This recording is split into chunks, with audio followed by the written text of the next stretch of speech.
For some time now, the Quake franchise has been one that has had its own moments of resurrection in the scene. The recent remasters of the first two games gave them a bit more life, even getting streamers and other people not familiar with Quake into Quake. But the wheel of time turns once again, and the games go back to its niche status in today's climate. Whether it's 1, 2, 3, or even 4, they still, however, have dedicated communities that still play those games, and some have been in the Quake scene from the very beginning. Lots of scenes have popped into the mix: Quake 1 Defrag, Team Fortress, Rocket Arena, Quake 2's Action Quake mod, Quake 3 Defrag, Urban Terror, and that's just scratching the surface really. But there's always been one aspect of the franchise that id Software never really figured out, and would be overshadowed by the sheer impact it made on its multiplayer component, and that would be the single player. Doom was the game with the better single player, whereas with Quake it was the multiplayer. Quake 2 and 4 are enjoyable single player wise, but their scope was limited compared to the balance of sci-fi and medieval aesthetics found in Quake 1 and to some extent Quake 3. But Quake 3 was just multiplayer, so that just left Quake 1 with the most content single player wise, because of the two things that have kept it alive for so long, and that is its mapping and modding scene. Mods for Quake 1 aren't as vast as classic Doom, and even less so for Quake 2 and Quake 3, but there are some true quality mods in those games, and some even change the games entirely. Maps, on the other hand, in Quake 1 are also another thing to behold. Thanks to software like Trench Broom, we have had some of the most complex and well put together maps out there today, and it's all for a game that was made in '96. Here I've got one that has become a favourite of mine, a map pack that brings the isolating and cold feeling of Quake's universe, but coats it around the world of architecture, more specifically Brutalist architecture. This is the Brutalist Quake Jam, a series of maps that revolve around the theme of concrete and brutalism.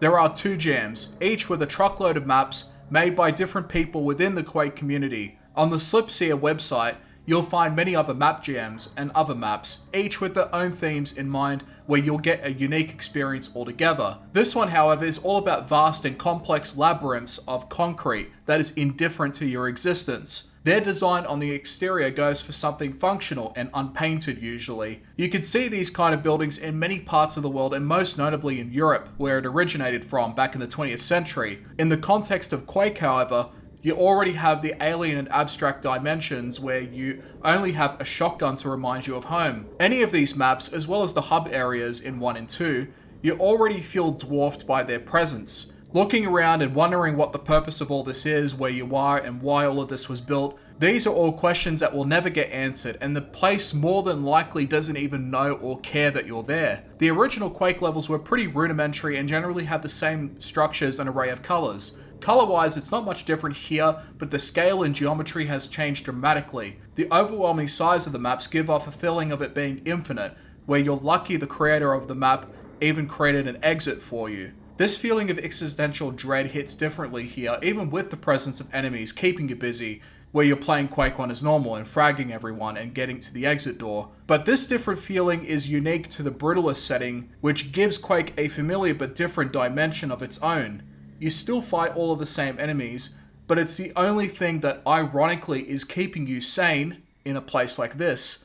Places that feel empty otherwise, cold and vast, and may as well just be infinite just given the scale of the maps. Each of the maps in the Quake Brutalist Jam Pack 1 and 2 have their own distinct designs and obstacles made by people that have their own methods to constructing a map for Quake. The only thing that they have in common is the theme, but it's a theme that is perfect for Quake because the cold and harsh structures mesh seamlessly with Quake's own alien universe. You're a Lone Ranger, again in a dimension not your own, trapped in places that feel more like a dream or a nightmare, that are bigger than you could possibly imagine. And sure, maps made by people go as far back as to the game's release, but later tools and modern source ports allowed for far more geometric control of environments and structures within Quake 1 mapping, as well as more color variety. Jam packs like this single-handedly make Quake 1 worth playing just for the single player alone.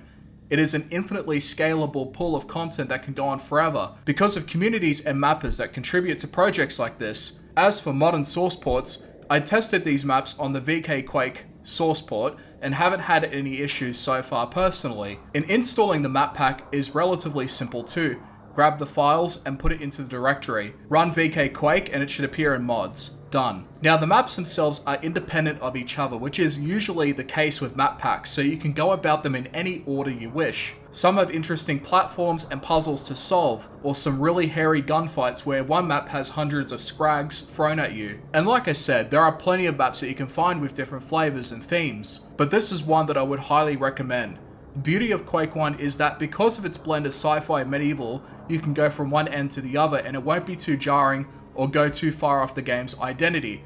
It all just kind of blends in. Brutalism and Quake blend in beautifully, in a dreadful and terrifying sort of way. Some other games like Naissance, Beton Brutal, and Babdi also have a similar brutalist feel to it. Harsh landscapes that are cold and quiet for the most part. Both Quake Brutalist Gen 1 and 2 are chock full of cold and quiet levels with varying degrees of structures that are large and depressing, only being populated by enemies that positively want to kill you. And while you're fragging, grenade jumping and teleport gibbing enemies, the rest of the Brutalist landscapes just amount to nothing but dead space and big structures. The Quake Brutalist Jam shows that you don't need fire and brimstone to bring hell to life. You can create hell by creating worlds born of lifeless concrete and misty air that reaches towards the sky. Stay tuned, and thank you for watching.